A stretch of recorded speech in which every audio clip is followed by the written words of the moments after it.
The wind howled across the frozen plains like a ghost mourning the dead. Snow lashed against a lone figure struggling through the storm, a woman, her belly heavy with child, her steps uneven and weak. Her name was Clara Bennett, a widow in all but name, though the man who left her breathing her last in that merciless wilderness was still alive.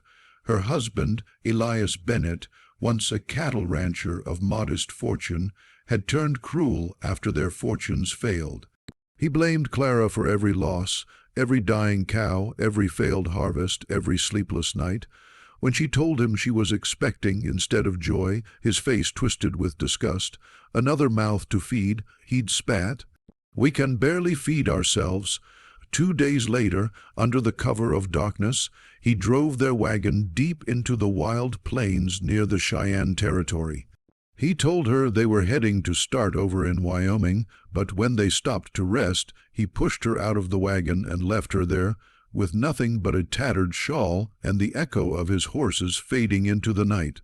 Clara fell to her knees in the snow, gasping for air, disbelief choking her throat. "Elias!" she screamed, her voice torn apart by the wind, but no answer came, only the moaning of the storm and the cold seeping into her bones.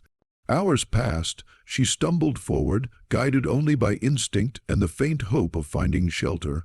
Her child kicked weakly inside her, reminding her she was not alone. Every step felt like dragging death closer. By dawn, Clara collapsed beside a frozen creek, her lips cracked and bleeding. She whispered a prayer, half to God, half to her unborn baby. "Hold on, my love. Just hold on a little longer." Then, through the haze of frost and tears, she saw him. A tall figure on horseback, wrapped in furs and painted leather, a Cheyenne warrior with eyes dark as storm clouds and steady as the mountains. His name was Cheyenne, meaning new moon in his language, a name given for his quiet strength and gentle spirit. He dismounted quickly, kneeling beside her without hesitation. She flinched at first, fear gripping her heart. She'd heard stories told by settlers, stories meant to breed hate and suspicion. But his touch was careful, his voice calm, speaking in broken English. "You hurt, you cold, come," he said, wrapping his buffalo hide around her trembling form. Before she could respond, darkness took her. When Clara awoke, she was in a warm lodge. The air smelled of smoke and sage.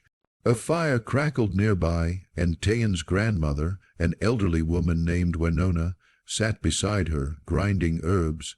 "You are safe," Winona said softly, offering her a bowl of warm broth. "My grandson found you. The spirits led him to you." Clara tried to sit up, tears burning her eyes. "My baby, you are both alive." Winona reassured her, placing a hand on her arm. "Rest now. You will need your strength soon." For days, Cheyenne and his family cared for her.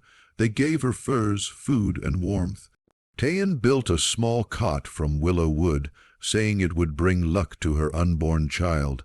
Despite the language barrier, they spoke through kindness, the universal language of compassion. In those quiet days, Clara learned of Cheyenne's loss. His wife and son had died from fever 2 winters before. He had lived alone since then, his heart wrapped in silence, until the day he found her. One night, as snow fell gently outside, Clara awoke with sharp pain tearing through her belly. The child was coming early. Panic rose in her chest, but Cheyenne and Winona rushed to her side. Cheyenne held her hand through every scream, whispering words of comfort in his native tongue. After hours of agony and courage, a cry pierced the air, a baby's cry. A tiny boy, red, faced and strong, was placed in Clara's arms. She wept uncontrollably, her heart breaking and mending at once. Cheyenne smiled faintly, his eyes soft. "Strong boy," he said, "he live, you both live." Clara named her son James after her father. Spring came slowly that year. The land bloomed again, and Clara found herself helping Winona with herbs, learning the ways of the Cheyenne. The people accepted her with quiet respect, though some whispered behind their hands. A white woman among them was unusual, but Cheyenne's word was law in his household. Every morning he brought firewood to her door, and every night they shared silent meals together. He never asked about her past, never questioned where she came from. Yet one evening she told him everything: the betrayal, the abandonment, the fear. Cheyenne's jaw tightened as he listened. A man who leaves his woman and child to die, he said slowly, is not a man. Clara looked into his eyes, searching for anger, but found only sadness. "And yet you, who owed me nothing, saved us both," she whispered. He looked away, the firelight flickering over his features. "Maybe the Great Spirit wished to give me back what I lost." From that night on, something changed between them. As summer painted the plains gold, Cheyenne taught Clara to ride bareback, to fish in the river, to gather wild herbs. She, in turn, taught him to read English words from an old Bible she carried. Their laughter echoed across the valley, soft and new. James grew strong, crawling through the grass, while Cheyenne carved him wooden toys. The bond between them deepened, an unspoken love growing like the wildflowers around their lodge. But peace rarely lasts forever. One morning, smoke rose from the far hills. Riders approached, the settlers from Clara's old town. Among them rode Elias Bennett. He had returned to the territory seeking trade, and when he saw her alive among the Cheyenne, rage burned in his eyes. "You're mine, Clara," he shouted, dismounting his horse, gun in hand. "You and that bastard child." Cheyenne stepped between them, calm but firm.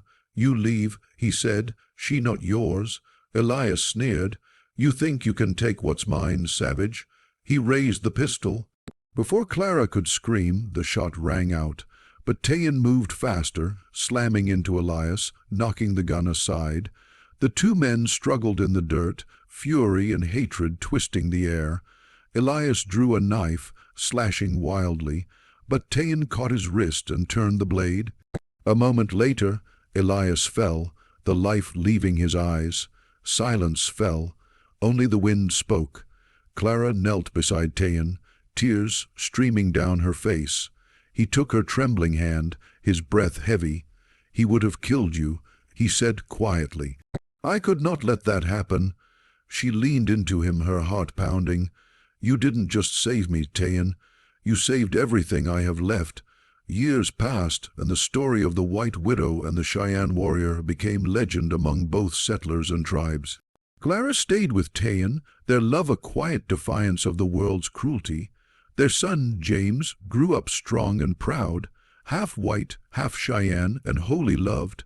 Every evening, Clara would watch the sun set over the plains, Cheyenne's hand warm in hers. She often thought back to that night in the snow, the night she was left to die, and she realized with a smile